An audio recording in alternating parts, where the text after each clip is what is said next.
Whenever I sit and think about the splendor of nature, a poem by D.H. Lawrence comes to mind. These are just a few lines from the poem. I am a part of the sun as my eye is part of me. That I am part of the earth, my feet know perfectly, and my blood is part of the sea.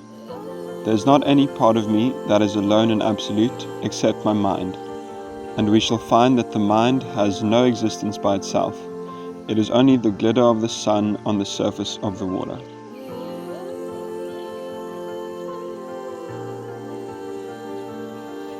Nature has an intrinsic value to all of us.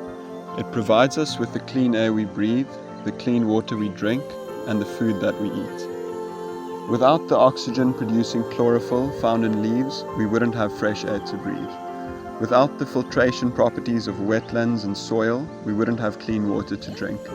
Without the topsoil being formed by the breakdown of organic matter, we wouldn't have food that we could grow. Despite the clear value of nature, it is in trouble. Human population has been growing, and at the same time, extinctions have been increasing. Atmospheric CO2 levels were at 280 parts per million at the pre-industrial time and is now at over 400 parts per million.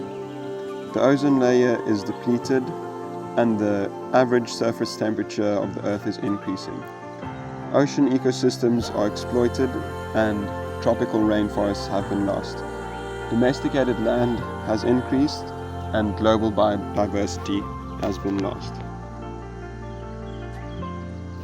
However, we can do something to fight the global climate crisis we face. We can reduce the amount of waste we produce. We can reuse packaging like water bottles and plastic bags, and we can go through the effort to recycle the waste we do end up producing. We can walk and cycle instead of driving. We can go and buy from sustainable sources. We can follow a plant-based diet. We can attend climate strikes, and we can join environmental organizations.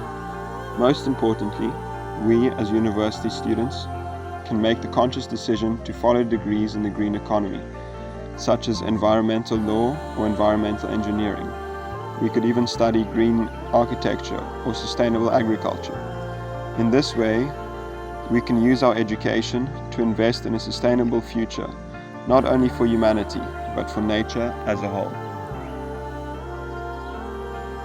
Sometimes we do have a glimmer of hope. We can see that solutions are being created, that people are changing their minds and hearts, and that by some metrics, some things are starting to get better. Still though, it is necessary for us to analyze the source of this positive change so that we can know how to increase it and what each of us can do to form a part of this growing movement. The fact of the matter is that in modern society, we hold power on two fronts. We are both democratic citizens and consumers, and both of these positions mean that we can, to some extent, wield power over the world. So, if we are the ones who can cause the change, why isn't it happening as quickly as we want to?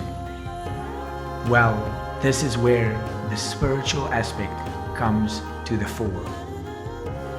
Spirituality is about looking within and becoming humble.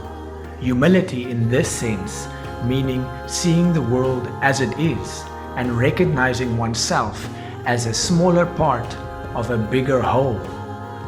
Recognizing accurately that one is but one small part of a much bigger whole, rather than acting as if one is a selfish, separate entity only in it for his own survival. With spiritual practice, this humility can really be cultivated. So, what are the signs of this humility being cultivated? Well, if one sees oneself as a smaller part of a bigger whole, suddenly things like greed start to become less attractive. If we do recognize that our well-being is the well-being of the whole, it becomes difficult for these illusions of pride and anger and greed to cloud our humble view of reality. that we are simply small parts of a bigger whole, and that by practicing this mentality through sincere spiritual practice, we can actually generate a world that is more equitable, more beautiful, and which presents more opportunities for loving service.